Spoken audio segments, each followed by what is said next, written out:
Infertile millionaire CEO throws a winter party until he sees his ex-wife arriving with 2 kids who look just like him. Before the story begins, we'd love to hear from you. Drop a comment and let us know where in the world you're watching from. Now sit back and enjoy the story.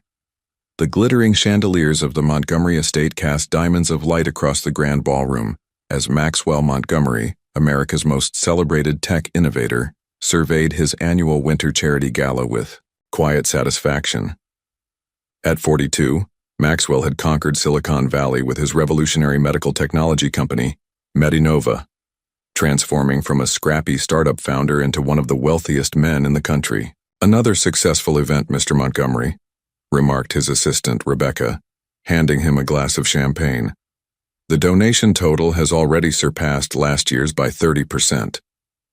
Maxwell nodded, his steel blue eyes scanning the room of investors, celebrities, and philanthropists who had paid $10,000 per plate to support his foundation's work on making advanced medical technology accessible to underprivileged communities. "That's excellent news," he replied, though his smile didn't quite reach his eyes. For all his success, the mansion in Connecticut, the penthouse in Manhattan, the private jet, the billions in his bank account, Maxwell carried a profound emptiness that no amount of wealth could fill. The doctors had confirmed it 5 years ago. He was infertile. The news had devastated his marriage to Catherine, the love of his life, who had desperately wanted children. Their divorce shortly after the diagnosis still haunted him. "Sir," Rebecca touched his arm, her voice dropping to a whisper, "I should warn you, Catherine Edwards just arrived." Maxwell froze, his glass halfway to his lips. "Catherine? Here?" She wasn't on the guest list. She was invited by Dr. Wilson from Memorial Hospital. Apparently she's been doing fundraising work for their pediatric wing But Maxwell wasn't listening anymore. His eyes had found her across the crowded ballroom. Catherine, still breathtakingly beautiful in an emerald gown that complemented her auburn hair. His heart hammered against his ribs as though trying to escape his chest. Then he noticed them. 2 small children, a boy and a girl, perhaps 5 or 6 years old, standing close to Catherine's side. Twins, with golden blonde hair, fair skin, and unmistakable steel blue eyes. Montgomery eyes. His eyes. The champagne glass slipped from Maxwell's fingers, shattering on the marble floor. Conversations nearby halted as guests turned to look. But Maxwell couldn't move, couldn't speak, couldn't tear his gaze away from the impossible truth standing before him. "Sir?" Rebecca's concerned voice seemed to come from miles away. "Are you all right?" Maxwell finally found his voice, though it emerged as barely a whisper. "Those children with Catherine, they look exactly like me." Maxwell gripped the edge of the marble-topped bar, struggling to steady his breathing. The children's faces had shaken him to his core. Those eyes, that nose, even the way the little boy tilted his head, all unmistakably Montgomery traits. "Are you absolutely certain about my diagnosis?" Maxwell whispered to Dr. Elliot Gardner, his personal physician who had confirmed his infertility years ago.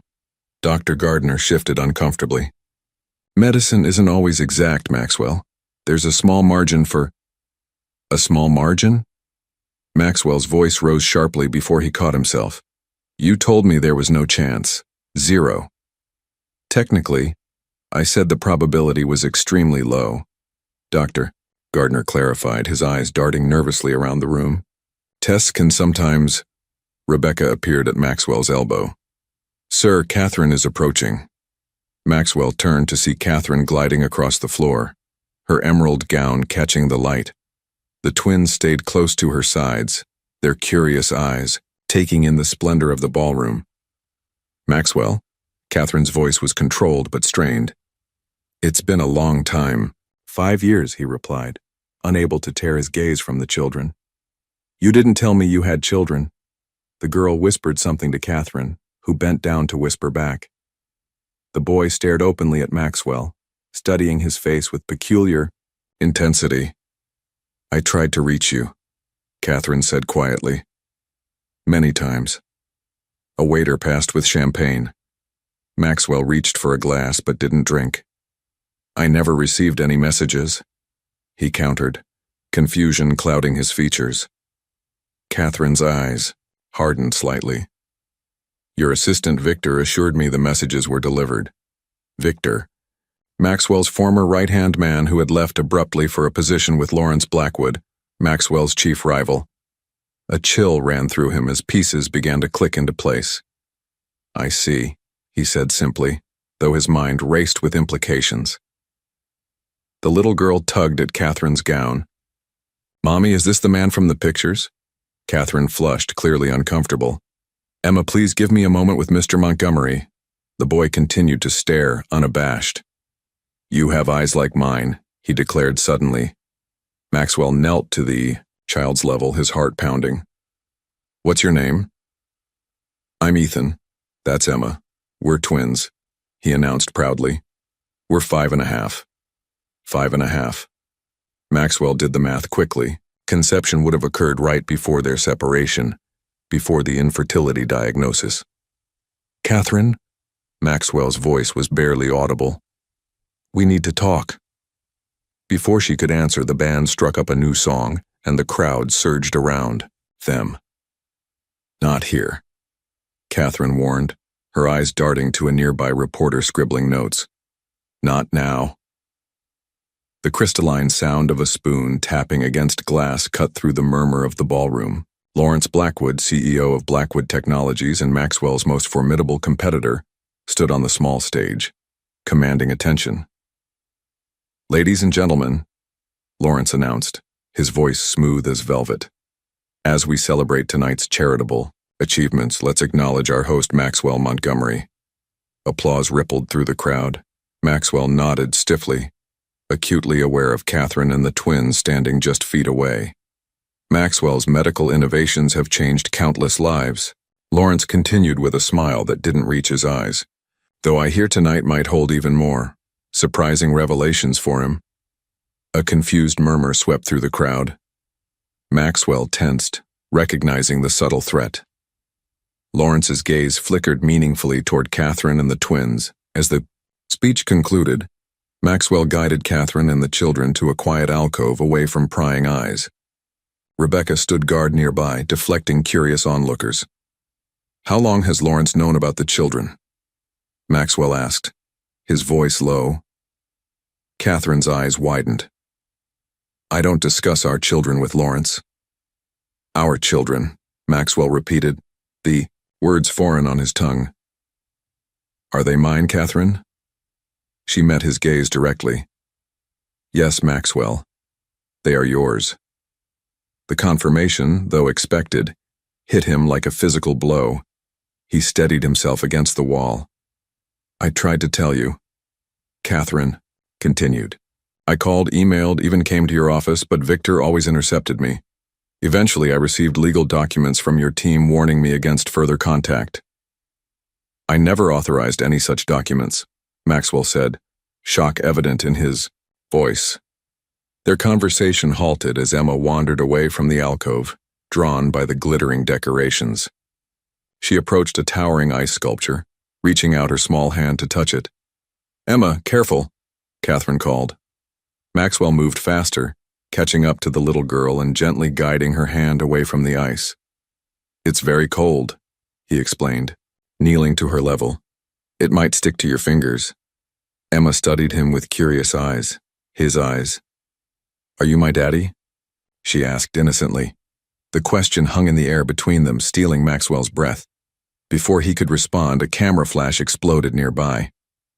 Mr. Montgomery, care to comment on your relationship with these children?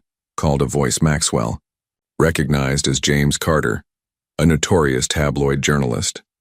Catherine quickly pulled Emma back to her side while Maxwell rose to his full height, blocking Carter's view of the children. This is a private conversation at a charitable event, Maxwell stated coldly. I suggest you focus on the Foundation's work instead. Carter smirked, glancing down at his camera. I think I got what I needed. As the journalist slipped away into the crowd, Maxwell exchanged a worried glance with Catherine. The night was unraveling faster than either of them could control. Maxwell strode through the crowded ballroom, Catherine and the twins following close behind. His mind raced as he led them toward his private office at the far end of the estate. Rebecca cleared the path ahead, ensuring no one blocked their escape from the prying eyes and whispers that now followed them. "In here," Maxwell said, holding the door open to a warmly lit study. Catherine ushered the children inside, their wide eyes taking in the floor-to-ceiling bookshelves and the large desk overlooking snow-covered gardens. Once the door closed behind them, the noise of the gala faded to a distant hum. Maxwell's shoulders dropped as the tension partially released from his body. "You said you tried to contact me," he said, turning to Catherine. "When exactly?" "As soon as I found out I was pregnant," she replied, helping the twins remove their formal jackets. "About a month after our divorce was finalized." Maxwell ran a hand through his hair, pacing the length of the Persian rug. "I never received a single message. Not one, Catherine." Ethan had wandered to Maxwell's desk examining a framed photograph. "Mommy, this is you," he exclaimed, pointing at a wedding photo Maxwell had never put away. Catherine's expression softened momentarily before she turned back to Maxwell. "Victor told me you wanted nothing to do with us. He said you were devastated about the infertility and couldn't bear the reminder." "And you believed that?" Maxwell asked, his voice rising. "After 10 years together? What was I supposed to think?" Catherine's eyes flashed. "You shut me out after the diagnosis. You buried yourself in work. The divorce was your idea, Max." Emma tugged at Catherine's gown. "Mommy, I'm thirsty." Rebecca, who had been standing quietly by the door, stepped forward. "I can take them to get some juice if that's all right." Catherine hesitated, then nodded. "Stay together, all right? Mommy will be right here talking to Mr. Montgomery." "Is he our daddy?" Emma asked bluntly, looking between the adults. The room fell silent. Maxwell felt his heart pounding in his chest as he waited for Catherine's response. "That's what we're talking about, sweetheart," Catherine finally said. "Go with Ms. Rebecca now." After Rebecca led the children out, Maxwell sank into his leather chair, feeling as though the ground beneath him had shifted permanently. "They're beautiful, Catherine," he whispered. "They look just like my mother." "I know," she replied softly. "Emma has her musical talents too. And Ethan has your mind for puzzles." Maxwell covered his face with his hands. 5 years. I've missed 5 years of their lives." A gentle knock interrupted them. Rebecca stepped back in, her expression grim. "Sir, I'm sorry, but Mr. Carter is showing those photos to guests, and Mr. Blackwood is making insinuations about your personal situation affecting company stability." Maxwell's jaw clenched. This was coordinated. Lawrence must have invited Carter himself. "What do we do?" Catherine asked, worry evident in her voice. Maxwell's eyes hardened with resolve. "We take control of the narrative before they can." A blanket of tension settled over the estate as the evening's first snowflakes began to fall outside, illuminated by the garden lights. Maxwell fixed his tie and straightened his shoulders, preparing for the confrontation that awaited in the ballroom. "I'll handle Lawrence," he told Catherine, his voice steady with newfound determination. "You stay here with the children until I send Rebecca back." Catherine caught his arm as he turned to leave. "Max, what are you going to say?" "The truth," he replied simply, "that I've just discovered I'm a father, and that someone deliberately kept that information from me." As Maxwell stepped back into the ballroom, he immediately spotted Lawrence near the bar, surrounded by investors and board members. Their hushed conversation ceased abruptly when they noticed Maxwell approaching. "Ah, there he is," Lawrence exclaimed with theatrical enthusiasm. "The man of the hour. We were just discussing the potential instability that might affect Medinova's leadership." Maxwell addressed the group calmly. "Gentlemen, I assure you that Medinova remains as stable as ever. What you've witnessed tonight is a personal matter." Lawrence's smile didn't waver. Personal matters have a way of becoming business concerns, especially when they involve undisclosed heirs to a billion-dollar company. "Is that what this is about, Lawrence?" Maxwell's eyes narrowed. "Are you trying to manipulate my stock price?" Before Lawrence could respond, the lights throughout the ballroom flickered, then dimmed substantially. A murmur of concern spread through the crowd as only the emergency lighting remained. "Ladies and gentlemen," announced the event coordinator, "the snowstorm has affected our power supply. Please remain calm while our generators stabilize." In the semi-darkness, Maxwell felt a presence at his side. It was Dr. Gardner. "I need to speak with you," the doctor whispered urgently. "About your diagnosis from 5 years ago." Maxwell followed him to a quiet corner, away from Lawrence's watchful gaze. "I've been reviewing your original test results," Dr. Gardner confessed, his face partially shadowed. "There were inconsistencies I missed, or perhaps chose not to see." "What are you saying?" Maxwell demanded. "Your samples may have been tampered with," the doctor replied, looking over his shoulder nervously. "Lawrence was on the hospital's board then. He had access." Maxwell's blood ran cold as the pieces clicked into place. "He wanted me to believe I couldn't have children. He wanted my marriage to fail. I can't prove it," Dr. Gardner said, "but the timing makes sense.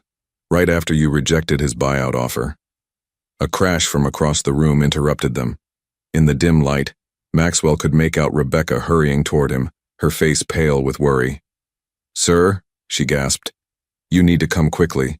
It's Ethan. He's wandered off. Catherine is searching the east wing, but he's nowhere to be found." Maxwell's heart lurched. His son, was lost somewhere in this massive estate, while a storm raged outside and a predatory business rival circled within. "Get security," he ordered, already striding toward the exit. "And keep Lawrence away from Catherine and Emma." Maxwell's footsteps echoed through the dimly lit corridors of his estate as he hastened toward the east wing. The emergency lights cast eerie shadows across the ornate wallpaper and ancestral portraits that lined the hallway. Outside, the snowstorm intensified, pelting the windows with icy crystals that sounded like fingernails tapping on glass. "Ethan," he called, his voice reverberating through the empty spaces. "Ethan, where are you?" The mansion, normally a symbol of his success, now felt like a labyrinthine trap, hiding his newly discovered son. Maxwell checked room after room. The music room, the library, the small cinema, finding nothing but darkness and silence. His heart hammered against his ribs, each beat a painful reminder of the precious time he'd already lost with his children. Around the corner, he nearly collided with Catherine, her elegant gown sweeping the floor as she moved with similar urgency. "Any sign of him?" she asked, breathless from her own search. Maxwell shook his head. "Nothing yet. How could he have gotten so far on his own?" "He's always been curious," Catherine replied, her voice catching. "Too smart for his own good sometimes." Together, they continued searching, their shared concern momentarily bridging the 5-year chasm between them.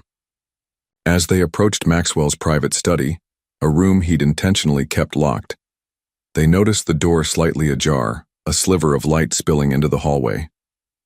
Catherine rushed forward, pushing the door open to reveal Ethan standing on a chair by Maxwell's desk, examining the wedding photograph they'd seen earlier.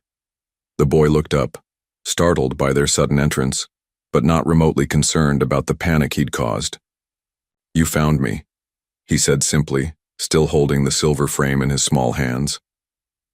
Relief washed over Catherine's face as she hurried to him. "Ethan James Edwards, you scared us half to death. Why did you wander off like that?" Ethan's eyes, so eerily similar to Maxwell's, shifted between the adults. "I wanted to see more pictures of you and him together." Maxwell approached slowly, careful not to startle the boy. "You should have asked first, Ethan. We were worried about you." The child looked at him directly, with a boldness that caught Maxwell off guard. "Are you my father? You have to tell the truth." The simple question, delivered with a child's unfiltered directness, hung in the air between them. Maxwell glanced at Catherine, who gave a small nod of permission. Kneeling to meet Ethan at eye level, Maxwell took a deep breath. "Yes, Ethan, I am your father." "I knew it," the boy replied matter-of-factly. "Emma said it was a secret, but I could tell from Mommy's pictures." Catherine gently took the wedding photo from Ethan's hands, placing it back on the desk. I'm sorry you found out this way. We were going to have a proper conversation about it. Does that mean we'll live here now? Ethan asked, looking around the study with undisguised interest. Before either adult could respond, a sharp knock interrupted them. Rebecca stood in the doorway, her expression tense. Mr. Montgomery, Ms. Edwards, I'm sorry to intrude, but there's a situation. Mr. Carter is showing those photos to the board members, and Mr. Blackwood is suggesting an emergency meeting to discuss the stability of leadership at Metanova. Maxwell's jaw tightened. Where's Emma? With Mrs. Patel, your housekeeper. She's safe in the kitchen having hot chocolate. Catherine moved to lift Ethan from the chair. We should join her. I don't want the children separated again. As they walked toward the door, a commotion erupted from the main hallway. Lawrence Blackwood appeared, flanked by 2 board members, and the journalist Carter, who immediately began snapping photos. There they are, Carter exclaimed. The happy family reunion. Lawrence's smile was razor-sharp. Maxwell, the board and I were concerned when you disappeared during such an important event. Now we see why. Maxwell stepped forward, positioning himself protectively in front of Catherine and Ethan. This is a private family matter, Lawrence. It doesn't concern you or the board. Doesn't it? Lawrence countered smoothly. A secret family suddenly appearing might impact investor confidence, particularly when Metanova's latest medical trial results are due next week. One of the board members, an elderly man named Harrison Wells, looked genuinely confused. Maxwell, is it true? Are these your children? Why keep them a secret? I didn't know about them, Maxwell replied honestly, his voice firm. It appears someone deliberately kept that information from me. His gaze bore into Lawrence, whose smile faltered slightly. Carter raised his camera again. So you're confirming paternity? The infertile CEO miracle? Catherine stepped forward, her patience visibly fraying. That's enough. My children are not your headline. Lawrence raised an eyebrow. Perhaps we should discuss this more privately. The board members and I would be very interested to hear how this situation developed. Maxwell recognized the thinly veiled threat. Lawrence was offering to contain the story for a price. Most likely Metanova shares, board seats, or access to their breakthrough research. There's nothing to discuss, Maxwell stated flatly. Now, if you'll excuse us, my son has had a long evening. As if on cue, Ethan yawned dramatically, causing a ripple of uncomfortable laughter among the onlookers. Lawrence's eyes narrowed. This isn't over, Maxwell. One way or another, this revelation will affect Metanova. Is that a threat? Maxwell asked quietly, his voice dangerously low. Simply business reality, Lawrence replied, turning to leave. I'll see you at Monday's board meeting, if you're still CEO by then. As they disappeared down the hallway, Rebecca appeared with Emma in tow, the little girl clutching a mug of hot chocolate.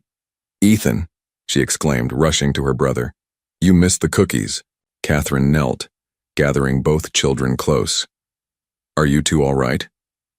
Emma nodded enthusiastically, seemingly oblivious to the tension. Mrs. Patel let me help stir the chocolate.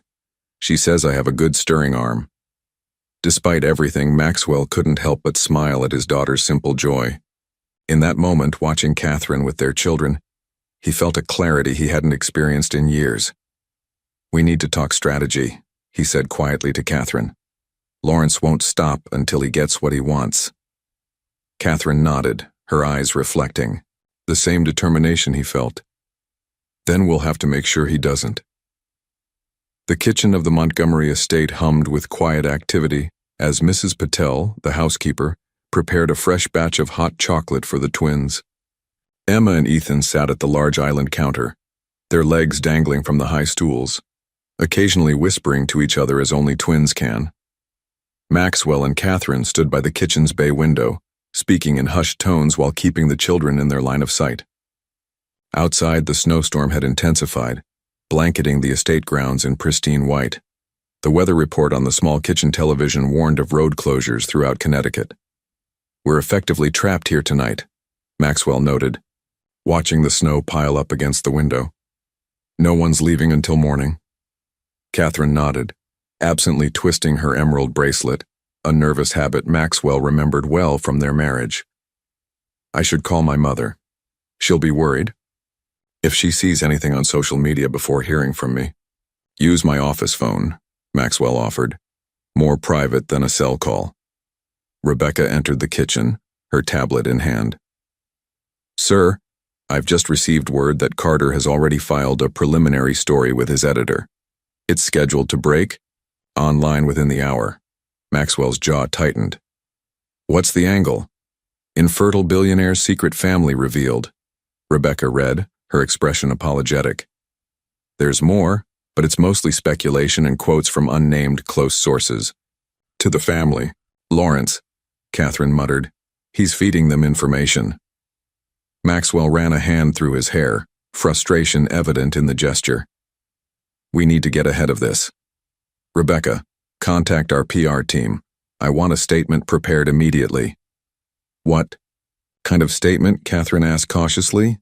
The truth, Maxwell replied firmly. That I've just discovered I'm a father to 2 wonderful children who were kept from me through corporate sabotage. No details about the infertility misdiagnosis yet, not until we have proof of tampering. Ethan slid off his stool and approached them, his small face serious beyond his years. Are people talking about us on the internet? The adults exchanged uncomfortable glances. Maxwell knelt to the boy's level, weighing his words carefully. Some people might be, yes, but you don't need to worry about that. Is it because you're famous? Ethan asked bluntly. Mommy said you make machines that help sick people. A lump formed in Maxwell's throat. He'd missed so many conversations, so many opportunities to tell his children about his work, his life, their heritage. That's right, he managed to say. I build medical technology, and yes, sometimes that means people are interested in my personal life. Emma joined her brother, chocolate mustache adorning her upper lip. Are you going to be our daddy now? For real? Maxwell looked up at Catherine seeking permission. She gave a slight nod, her eyes glistening with unshed tears. I would like that very much, he said softly. If that's okay with you both. Emma's face broke into a wide smile, revealing a missing front tooth. I've always wanted a daddy. Before Maxwell could respond, his phone rang. The caller ID displayed Harrison Wells, board chairman. I need to take this, he said, rising to his feet. It's about the company. Catherine gathered the children closer as Maxwell stepped away to answer. The call, his future, their future, hung in the balance of what happened next. Maxwell paced the length of his home office, phone pressed to his ear as Harrison Wells, the board chairman, explained the emergency board meeting Lawrence had called for Monday. Morning? They're claiming urgent leadership concerns, Maxwell. Harrison's voice crackled over the line. Lawrence has secured proxy votes from Daniels and Rivera already. That's still not enough for a no-confidence vote, Maxwell countered, stopping to gaze out at the blizzard. What's his real angle here? Harrison hesitated. He's suggesting you deliberately concealed your paternity to avoid legal obligations. Claims it shows a pattern of deception that could impact investor confidence. Maxwell's free hand clenched into a fist. That's rich coming from the man who likely orchestrated the entire situation. Do you have proof of that? Not yet, but I will by Monday. After ending the call, Maxwell returned to the kitchen where Catherine was helping the twins build a tower of sugar cubes while Mrs. Patel prepared a late dinner. The scene of domestic tranquility struck him powerfully. This was what he'd missed for 5 years. The roads are completely closed, Rebecca announced, entering with her tablet. The governor's declared a state of emergency. No one's leaving until tomorrow at the earliest. Catherine looked up, concern etching her features. What about the guests? Most live nearby and left when the weather advisory first came through, Rebecca explained. The rest are being accommodated in the guest wing. Maxwell nodded. And Lawrence? Still here. He's taken the blue suite on the 2nd floor. Emma looked up from her sugar cube castle. Who's Lawrence? Just a business associate, Maxwell replied smoothly, not wanting to burden the children with adult concerns. Ethan, ever perceptive, frowned. He doesn't seem very nice. He was looking at us funny during the party. Rebecca's phone pinged with an alert. Her expression darkened as she checked the screen. Sir, Carter's story just went live. It's not good. Maxwell took the tablet, Catherine moving to read over his shoulder. The headline screamed in bold type. Miracle or deception? Tech billionaire's infertile claim debunked by twin heirs. The article implied Maxwell had known about the children but kept them hidden to avoid financial obligations and maintain his charitable image.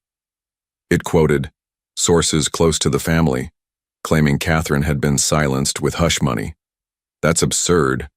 Catherine whispered, her face pale. I would never. Lawrence, Maxwell growled, setting the tablet down before the children could see it. He's feeding them these lies. A soft knock at the kitchen door interrupted them. Dr. Gardner entered, looking haggard and nervous. I've been reviewing my notes from 5 years ago, he said without preamble. There were irregularities in the handling of your samples. The lab technician who processed them was hired by Blackwood Industries just weeks later. Maxwell and Catherine exchanged meaningful glances. If we can prove tampering, Catherine began, then we have leverage, Maxwell finished. Emma tugged at Maxwell's sleeve. Daddy, can we have a story before bed? The word daddy sent a jolt through Maxwell's heart. Despite the crisis swirling around them, he found himself smiling. Of course, sweetheart. Let's get you two settled first. The grandfather clock in the hallway chimed midnight as Maxwell led the twins to the guest bedroom adjacent to his master suite. Catherine followed closely behind, carrying a small overnight bag Rebecca had assembled with borrowed pajamas and toiletries. The storm howled outside, rattling the windows and sending occasional flurries of snow against the glass. This room has 2 beds, Maxwell explained, switching on the lamps that cast a warm golden glow across the space. I had it prepared for visiting family, but his voice trailed off as he realized the irony of his words. Family. He had family now. Emma bounced onto one of the twin beds, testing its springiness with obvious delight. It's so squishy. Ethan was more reserved, carefully examining the bookshelf in the corner. Do you have any space books? I like planets. Maxwell smiled. I think there might be an astronomy book. We'll check in the morning. He hesitated, then added, I have a whole library downstairs with many more books. Catherine disappeared into the adjoining bathroom to help the children prepare for bed. Maxwell could hear their muffled voices, the running water, Emma's giggle as she likely splashed her brother. He stood in the middle of the room, feeling both like an intruder and like he had finally come home. When Catherine emerged with the children in their borrowed pajamas, Maxwell asked, Would you like that story now? The twins climbed into their respective beds, eyes wide with anticipation. Maxwell sat on the edge of Emma's bed, while Catherine perched beside Ethan. For a moment, they looked like any ordinary family at bedtime, as if the years of separation had never happened. Maxwell began a story about a lonely astronaut who discovered a small planet with 2 young explorers who taught him about courage and joy. The children listened raptly, occasionally interrupting with questions that made both adults smile. As the story concluded, Emma's eyelids grew heavy, while Ethan fought to stay awake. We'll talk more tomorrow, Catherine whispered, kissing each child goodnight. Maxwell, following her lead, did the same, the simple act filling him with unexpected emotion. They left the room quietly, leaving the door slightly ajar. In the hallway, they stood in awkward silence until Maxwell gestured toward his study. We should talk strategy, he said quietly.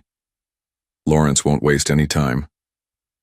In the study, a fire crackled in the hearth, providing both warmth and soft illumination.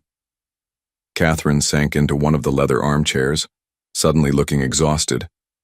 I can't believe this is happening, she murmured. After all these years of protecting them, raising them alone, now everything's exposed. Maxwell poured 2 glasses of brandy, handing one to Catherine. I need to know everything, he said, sitting across from her. Every attempt you made to contact me, every interaction with Victor or anyone from my company. Catherine took a small sip before speaking. After we separated, I discovered I was pregnant about 6 weeks later. I called your office repeatedly, but Victor always intercepted. He told me you were devastated by the infertility diagnosis, and that hearing about my pregnancy would destroy you. And you believed him? Maxwell couldn't keep the hurt from his voice. You were so withdrawn after the diagnosis, Max, you pushed me away, filed for divorce. What was I supposed to think? She looked down at her glass. Eventually, I received cease and desist letters from your legal team, threatening a harassment suit if I continued trying to contact you. Maxwell's grip tightened on his glass. I never authorized any such letters. I know that now, Catherine replied softly. But at the time I was alone, pregnant with twins and terrified. I decided to focus on giving our children the best life I could. Why come tonight? After all this time? Catherine met his gaze directly. The children are asking questions about their father. Emma found our wedding photo in my drawer. I thought it was time they knew the truth, even if it was painful. A knock interrupted them. Rebecca entered, her expression grim. Sir, I've been digging through old email archives. I found something disturbing. She placed her tablet on the desk between them. These are communications between Victor and Lawrence, dating back 5 years. They discuss your medical results explicitly. Maxwell scrolled through the emails, his anger building with each message. There it was in black and white. Lawrence had paid Victor to falsify the infertility diagnosis and intercept Catherine's messages. There's more, Rebecca continued. Dr. Gardner provided access to your original test results. They were deliberately misinterpreted. According to the medical expert I consulted, you never had fertility issues. Catherine's hand flew to her mouth. All this time. Maxwell stood abruptly, pacing before the fire. This is corporate sabotage at its worst. He used our personal lives, our marriage, our children as pawns in his business game. The question is, what do we do now? Catherine asked. We fight back, Maxwell replied without hesitation. With these emails, we have leverage. We can threaten to expose Lawrence's corporate espionage unless he backs down from both the board challenge and his media campaign. Rebecca cleared her throat. There's one more thing. Carter is requesting an exclusive interview with both of you tomorrow morning. He's claiming if you don't agree, he'll run a follow-up piece with additional sources that will be even more damaging. Maxwell and Catherine exchanged glances. The journalist who had been weaponized against them might now become their best chance to control the narrative. Tell him we'll consider it, Maxwell said after a moment. But make it clear that any further defamatory statements will result in immediate legal action. As Rebecca left to deliver the message, Maxwell returned to his seat across from Catherine. The fire crackled in the silence between them, shadows dancing across the walls like the complicated emotions flickering across their faces. I've missed so much, Maxwell finally said, his voice hoarse with emotion. First steps, first words, birthdays. Catherine reached across the space between them, taking his hand. They're only 5, Max. There's still so much ahead. School plays, sports games, science fairs, graduations. You haven't lost everything. Maxwell's fingers tightened around hers. I want to be part of their lives, Catherine. I want to be their father in every sense of the word. And Lawrence, she asked softly. The scandal, your company? None of that matters compared to them, he answered without hesitation. I built Medinova from nothing once. I could do it again if necessary, but I can't get back these years with Emma and Ethan. Outside, the storm howled with diminishing fury as the night deepened. Inside, in the warm glow of the fire, 2 people who had once loved each other deeply began the tentative process of rebuilding what had been so calculatingly destroyed.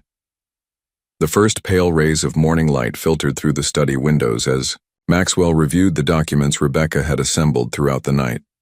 The snowstorm had finally abated, leaving the estate grounds transformed into a glistening white landscape. Although the roads remained largely impassable, the weather report predicted clearing by afternoon. These are solid, Maxwell said, organizing the evidence into a leather portfolio. Lawrence's emails to Victor, the falsified medical reports, the intercepted messages from Catherine. It's all here. Rebecca nodded, suppressing a yawn.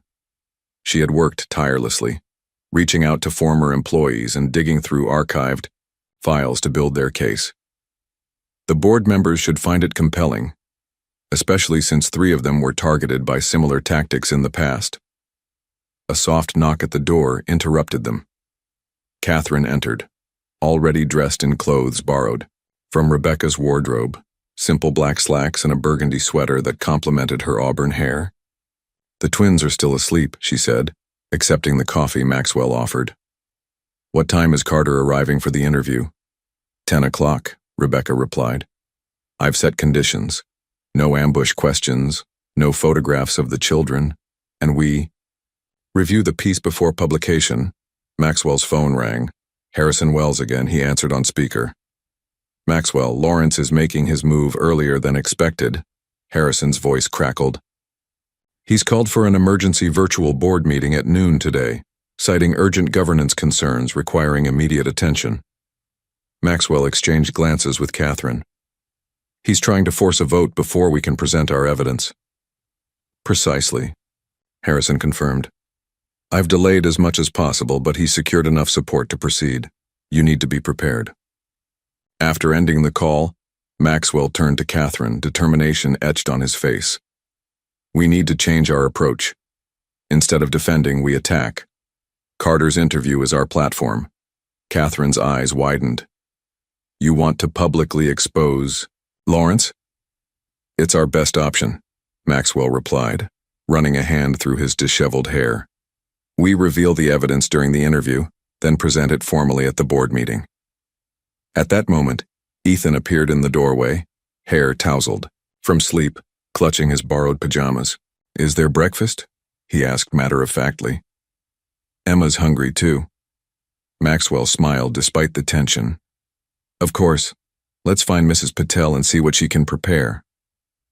In the kitchen, as the twins devoured blueberry pancakes, Maxwell received word that Lawrence was requesting a private meeting before Carter's interview.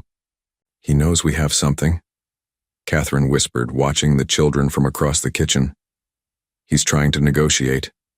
Maxwell nodded grimly. "Let him come. It's time he faced the consequences of his actions." 20 minutes later, Lawrence entered Maxwell's study, his usual polished demeanor slightly frayed around the edges. The night had clearly been as sleepless for him as it had been for them.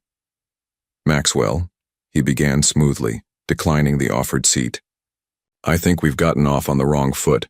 This situation could benefit us both if handled correctly." Maxwell remained standing, arms crossed. "I'm listening," Lawrence smiled thinly. "Simple. You step down as CEO, citing family reasons. I assume leadership temporarily. The board assigns you a generous chairman emeritus position. Your reputation remains intact and your new family avoids unnecessary scrutiny." Maxwell's expression hardened. "And if I refuse?" Lawrence's facade of friendliness disappeared. "Then I make sure every tabloid in the country portrays you as a deadbeat father who abandoned his responsibilities. The board loses confidence and Medinova's stock plummets just before the cancer trial results are announced." Maxwell stepped forward, his voice dangerously quiet. "You underestimate me, Lawrence. Always have." The tension in the study was palpable as Maxwell and Lawrence faced off. Maxwell reached for the leather portfolio on his desk and extracted several printed emails. "Before you continue with your threats, Lawrence, you should know that we have evidence of your corporate espionage." He handed the documents to Lawrence, whose eyes narrowed as he scanned their contents. "Falsifying medical records, bribing my personal assistant, intercepting private communications between me and my ex-wife. That's not just unethical, it's illegal." Lawrence's confident facade cracked slightly, but he recovered quickly. "These could be fabricated. Your word against mine." "Not quite," Maxwell replied calmly. "Victor has agreed to testify in exchange for immunity, and Dr. Gardner has provided a sworn statement about the tampering with my medical tests." Lawrence tossed the papers onto the desk. "Is this blackmail, Maxwell? You'll stay quiet about my alleged misconduct if I back off?" "No," Maxwell stated firmly. "This is accountability. You manipulated my life, destroyed my marriage, and separated me from my children for 5 years. There's no deal to be made here." Lawrence's expression hardened. "You're making a mistake. I still have board support." "For now," Maxwell acknowledged, "but in 30 minutes Carter will be interviewing Catherine and me. We'll be sharing these documents with him. I imagine the board will find it difficult to support you once this becomes public. A flash of genuine fear crossed Lawrence's face. You're bluffing. Going public would hurt Medinova. Perhaps in the short term, Maxwell conceded. But the company will recover.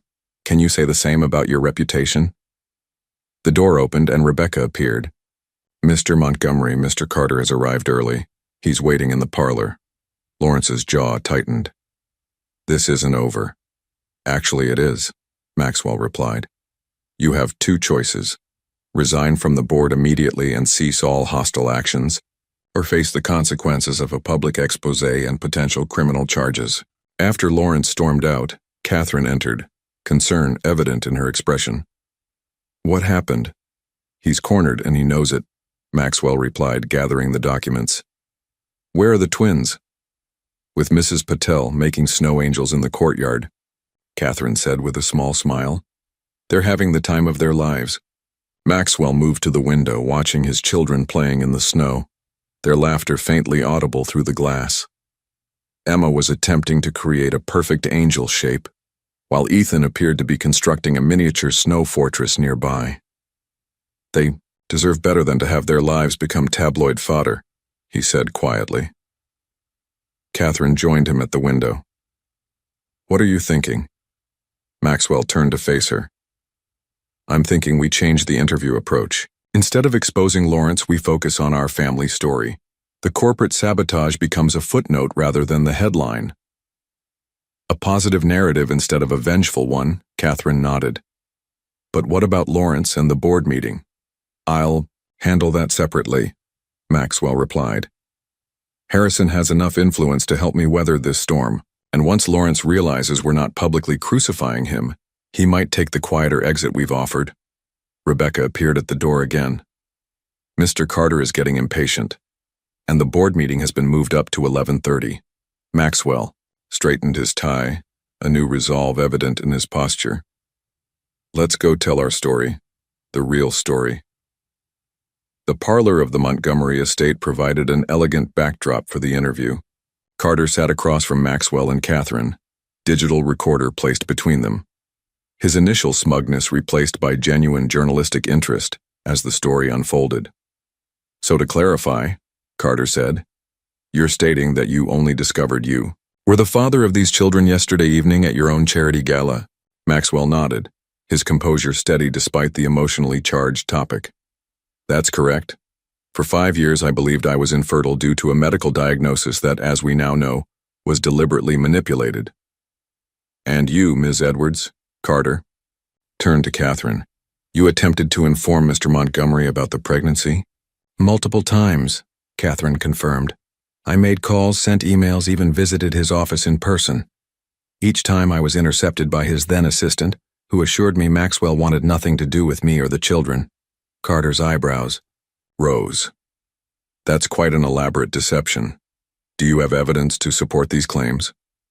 Maxwell exchanged glances with Catherine before sliding a thin folder across the table. We do. What you'll find there proves corporate sabotage at the highest level. However, he raised a hand as Carter eagerly reached for the documents. We're providing this for background context only. Our focus today isn't retribution. It's not? Carter seemed genuinely surprised. No, Maxwell replied firmly. It's reunification, learning. I'm a father to 2 extraordinary children is the greatest gift I could have received. I've lost 5 years with them. I won't lose another day to corporate politics or scandal. Catherine reached across the space between them, taking Maxwell's hand in a gesture that wasn't planned but felt entirely natural. We want to move forward, as a family. The twins deserve that chance.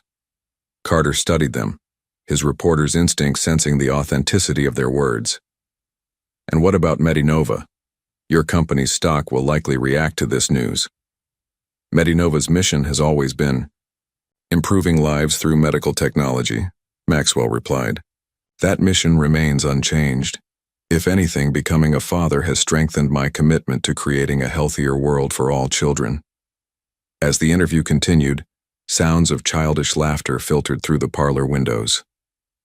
Emma and Ethan were building a snowman in the courtyard, supervised by Mrs. Patel, blissfully unaware of the interview that would reshape their public narrative. Carter followed Maxwell's gaze to the window.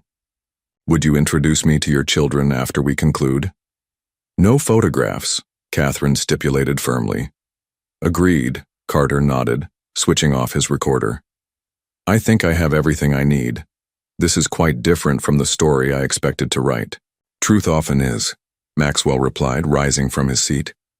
After Carter departed, Rebecca hurried in with an update. "The board meeting starts in 15 minutes. We'll conduct it via video conference from your home office." Maxwell turned to Catherine. "Will you be there with me?" She hesitated only briefly before nodding. The twins are happily occupied with their snowman. Mrs. Patel will watch them. In the office, Maxwell positioned his chair so that Catherine could stand just off camera, present but invisible to the board members. As the video conference connected, revealing a virtual gallery of serious faces, Maxwell felt a surprising calm. The evidence lay organized before him, but he hoped he wouldn't need it. "Gentlemen, ladies," he began, "I understand there are concerns about recent developments in my personal life. Let me address them directly." The boardroom faces on Maxwell's screen ranged from skeptical to openly hostile as he addressed them. Lawrence sat at the center of the virtual gallery, a practiced look of concern on his features. "As you're all aware," Maxwell began, "last night I discovered I'm the father of twins. This news was as surprising to me as it is to you. For 5 years I believed I was infertile due to medical tests that I now know were deliberately falsified." Murmurs rippled through the virtual assembly. Lawrence cleared his throat. "Maxwell, while we sympathize with your personal situation, the board is concerned about the impact on shareholder confidence. Perhaps a temporary leadership transition would—" "Let me stop you there, Lawrence," Maxwell interrupted, his voice steady. "What impacts shareholder confidence isn't my newly discovered family, but rather corporate espionage that targeted me personally." Maxwell shared his screen, displaying the first email exchange between Lawrence and Victor. The virtual room fell silent as board members leaned closer to their screens, reading the damning evidence. "There are dozens more documents like this," Maxwell continued. "They prove that Lawrence orchestrated the falsification of my medical records and blocked all communication from my ex-wife regarding her pregnancy. These actions were designed to destabilize me emotionally and professionally." Harrison Wells, the board chairman, removed his glasses slowly. "These are serious allegations." "Maxwell, Lawrence, do you have a response?" Lawrence's composed facade began to crack. "This is clearly a fabrication designed to distract from the real issue. We have signed affidavits from Dr. Gardner and Victor Rhodes confirming these events," Maxwell countered, displaying both documents on screen. "And the district attorney's office has expressed significant interest in pursuing corporate espionage charges." A female board member spoke up. "If these allegations are true, it's Lawrence who should be concerned about his position, not Maxwell." Lawrence's face had paled considerably. "This is absurd. I demand time to prepare a proper response." "By all means," Maxwell replied evenly. "Though I should mention that Mr. Carter will be publishing an article tomorrow that includes portions of this evidence. I'd suggest preparing your response quickly." After several tense minutes of discussion, Harrison called for a brief recess. When the meeting reconvened 15 minutes later, Lawrence was notably absent. "Lawrence has submitted his immediate resignation from the board," Harrison announced. He cited personal reasons and a desire to focus on other ventures. Relief washed over Maxwell as he felt Catherine's hand squeeze his shoulder off camera. The remaining board members quickly affirmed their confidence in his leadership, with several expressing personal congratulations on his newfound family. As the video conference ended, Maxwell turned to Catherine, who was smiling tearfully. "It's over," she whispered. "Actually, over." Maxwell shook his head. "Not over," he corrected gently. "Just beginning." They found the twins in the kitchen with Mrs. Patel, their cheeks still rosy from the cold, enjoying hot chocolate after their snow adventures. "Daddy!" Emma called out when she saw Maxwell, the word still new and wonderful to his ears. We made a snow family outside. Come see? Maxwell knelt beside them. I'd love to see your snow family. But first I have something important to tell you both. The twins looked at him with curious eyes as Catherine joined them at the table. You know how I only just found out I'm your daddy? He began carefully. Well, some bad people tried to keep us apart, but they can't do that anymore. So now, if it's okay with you, I'd like us to be a real family. The Montgomery estate felt transformed, not by the glittering snow outside, but by the warm presence of family within. In the grand living room, a fire crackled merrily as Emma and Ethan sat cross-legged on the plush carpet, absorbed in a complex puzzle Maxwell had found in the game cabinet. This piece goes here, Ethan declared, confidently placing a section of what appeared to be a rocket ship. No, it doesn't, Emma countered, immediately rearranging it. See? The colors don't match. Maxwell watched from the sofa, a steaming mug of coffee warming his hands. Catherine sat beside him, close enough that their shoulders touched, a comfortable proximity that felt both new and familiar. They're so much like us, he murmured, noting how Ethan approached the puzzle methodically while Emma worked by intuition. Emma has your artistic eye, and Ethan has your stubborn determination, Catherine finished with a soft laugh. He spent 3 hours building a Lego spaceship last month because the instructions said it would take 4. Outside, the sun broke through the clouds, casting diamond-like sparkles across the snow. The roads had finally been cleared, and Rebecca had informed them that the press had begun to gather at the estate gates, eager for the first photos of the newly united family. Carter's article went live an hour ago, Catherine said, checking her phone. It's surprisingly kind. Maxwell leaned closer to read the headline. Reunited, Tech CEO discovers family after years of deception. The article detailed their story with a compassionate tone, focusing on the reunion rather than the scandal. Lawrence was mentioned only briefly as a board member who has since resigned amid allegations of corporate misconduct. The board has been calling non-stop, Maxwell said. They're concerned about the shareholder meeting next week, but the stock has actually risen 2 points since the article broke. Why do you think that is? Catherine asked. Maxwell smiled, watching as Emma triumphantly placed the final puzzle piece. People respond to authenticity, and perhaps they appreciate that Metanova's CEO values family as much as innovation. Rebecca appeared in the doorway, tablet in hand. Sir, I've arranged everything as you requested. The press conference is scheduled for tomorrow morning, and the documents for the Montgomery Family Foundation have been drafted. Thank you, Rebecca, Maxwell replied. And the other matter? Rebecca smiled.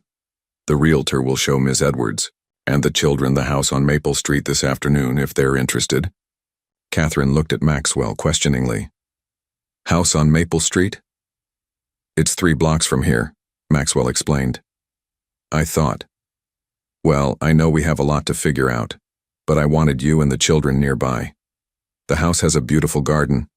Plenty of room and, Max, Catherine interrupted gently. That's very thoughtful, but we need to take this slowly. For the children's sake. Maxwell nodded, feeling chastened but understanding her caution. Of course, you're right. Emma looked up from the completed puzzle. Can we go sledding now? Mrs. Patel said there's a big hill behind the house. I found a sled in the garage, Ethan added eagerly. It's red and super fast. Maxwell glanced at Catherine, who nodded with a smile. First, let's find proper snow clothes for everyone, he said, rising from the sofa. As they prepared for their sledding adventure, Maxwell received a text from Harrison. Lawrence has left the country, heading to his villa in Switzerland. Board unanimously supports you. Congratulations on your family. Maxwell pocketed his phone, feeling a weight lift from his shoulders. The corporate battle was over, but the more important journey, becoming a father to his children and perhaps rebuilding something with Catherine, was just beginning. Outside, the winter air was crisp and invigorating. Maxwell pulled the sled up the hill, the twins running ahead in their borrowed snow gear, their laughter echoing across the pristine landscape. Catherine walked beside him, her breath forming small clouds in the cold air. I never thought we'd be here, she admitted, quietly. After everything. Maxwell paused, turning to face her. I've been thinking about what you said, about taking things slowly. You're right. But I want you to know that whatever happens between us, I'm committed to being the best father I can be to Emma and Ethan. Catherine's eyes softened. I know. That, Max. I've always known what kind of man you truly are. It's why I came to the gala in the first place, because our children deserve to know their father. At the top of the hill, the twins were already arguing about who would go first on the sled. Maxwell intervened with a solution. How about we all go together? This sled is big enough. 4 sets of eyes widened with excitement as they positioned themselves on the sled, Maxwell at the back, Catherine in front of him, and the twins secured between them. With a gentle push, they began their descent, the sled picking up speed as it glided over the perfect snow. Emma and Ethan squealed with delight, while Catherine leaned back against Maxwell's chest, her laughter joining the children's. In that moment, racing down the hill with his family in his arms, Maxwell felt a joy more profound than any business success had ever brought him. The day of the press conference dawned bright and clear, sunlight glinting off the snow-covered grounds of the Montgomery estate. In the master bedroom, Maxwell adjusted his tie before the mirror, his thoughts turning to the journey that had brought him to this moment. Just 48 hours ago, he had been a solitary figure, a successful CEO with an empire built on medical innovation, but an empty personal life. Now everything had changed. A soft knock at the door interrupted his reflection. Catherine entered, elegant in a navy blue dress, her auburn hair swept into a simple updo. The children are ready, she said. Mrs. Patel helped them with their outfits. Maxwell smiled. Are they nervous? Surprisingly, no. Emma is excited about being on television, and Ethan keeps asking if there will be real reporters like in the movies. Catherine paused, studying his face. How about you? Nervous? A little, he admitted. Not about the press, I've handled them for years. But this feels different, more important. Catherine stepped closer, straightening his already perfect tie. It is more important. This isn't about stock prices or medical breakthroughs. It's about family. Downstairs, Rebecca had transformed the estate's grand entrance hall into an impromptu press area. A podium stood before a tasteful backdrop featuring the Medinova logo alongside the newly designed Montgomery Family Foundation emblem. Journalists and cameras filled the space, their murmured conversations creating a steady hum of anticipation. Emma and Ethan waited in the library, a safe distance from the press gathering. Emma twirled in her blue dress, while Ethan fidgeted with the collar of his small button-down shirt. Will I have to talk? Ethan asked when Maxwell entered. Maxwell knelt before his son. Only if you want to. Today is just about introducing you to the world, but you don't have to say a word if you don't feel like it. Emma stepped forward, her expression serious. I'll talk. I practiced with Mrs. Patel. Maxwell felt his heart swell with pride and gratitude. What did you practice saying? That I'm happy to meet my daddy and that we're going to be a family now, she replied with the straightforward honesty only a child can deliver. Tears pricked at Maxwell's eyes as he gathered both children into a gentle embrace. Catherine watched, from the doorway, her own eyes glistening. It's time, Rebecca announced softly from behind Catherine. Maxwell rose, taking a deep breath. Ready? He asked, offering one hand to each twin. Emma nodded eagerly, while Ethan gave a more hesitant but determined nod. Together, the three of them walked toward Catherine, who joined their small procession as they headed for the entrance hall. The flashes of cameras began the moment they appeared. Maxwell felt Emma's hand tighten in his, while Ethan pressed closer, to his side. Catherine moved protectively to stand beside the children as Maxwell approached the podium. Good morning, he began, his voice steady and clear. Thank you all for coming. As you know, 2 days ago, my life changed forever when I discovered I am the father of 2 remarkable children. He gestured toward Emma and Ethan, who stood with Catherine a few steps away. Due to circumstances beyond my control, circumstances that are now being investigated by the appropriate authorities, I was unaware of their existence until my annual winter charity gala. The reporters listened with rapt attention, cameras clicking continuously. I won't be taking questions about the ongoing investigation, Maxwell continued, but I do want to share some news. Today I'm announcing the creation of the Montgomery Family Foundation, dedicated to reuniting separated families and supporting children in need across the country. A ripple of approval moved through the crowd as Maxwell outlined the foundation's mission, providing legal aid to parents separated from their children through deception or coercion, funding research into fertility treatments, and establishing educational scholarships for children of single parents. On a personal note, Maxwell added, his voice softening, I want to thank Catherine Edwards, the mother of my children, for her strength, courage, and extraordinary parenting. Despite the obstacles placed in our path, she raised Emma and Ethan to be the incredible children they are today. Catherine blinked back tears as Maxwell beckoned her and the twins forward to join him at the podium. Any questions? Maxwell asked the assembled press. Will you be seeking custody of the children? Called out a reporter from the front row. Maxwell looked to Catherine before answering. Catherine and I are committed to co-parenting. The details are private, but our priority is the well-being of our children. Ms. Edwards, how do you feel about Mr. Montgomery's sudden appearance in your children's lives? Asked another journalist. Catherine leaned toward the microphone.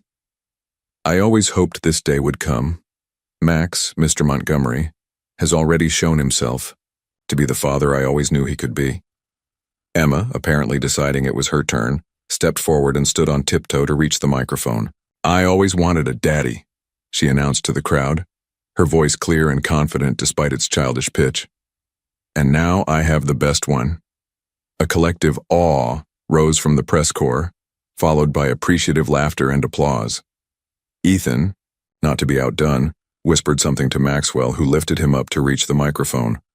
My daddy's going to help me build a rocket ship, Ethan declared solemnly. Maxwell grinned. That's right, buddy, sky's the limit. After a few more questions, Rebecca signaled that the press conference was concluding. As the journalists began to disperse, Maxwell gathered his family close, whispering, You were all amazing.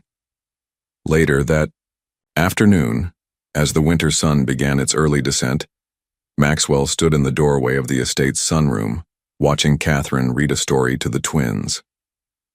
The past few days had been a whirlwind of emotions and revelations, legal meetings and corporate decisions. But this quiet moment, his children safe and happy, Catherine's gentle voice bringing a story to life, felt like the true resolution. Catherine looked up, catching his eye over the children's heads. Her smile held both warmth and a question. What came next for them? Maxwell didn't have all the answers yet, but for the first time in 5 years he felt genuine hope for the future. As if sensing his thoughts, Emma twisted in her seat to look at him. Daddy, come listen to the story too. Maxwell crossed the room and settled beside them on the sofa, completing their small circle. Outside, the snow began to fall again, soft flakes drifting past the windows like tiny messengers of new beginnings. Once upon a time, Catherine continued reading, a family that had been separated by a storm found their way back to each other. Maxwell closed his eyes briefly, savoring the words and the warmth of his children pressed against him. Whatever challenges lay ahead, and there would surely be many, he knew with absolute certainty that discovering his family was the greatest fortune he would ever possess.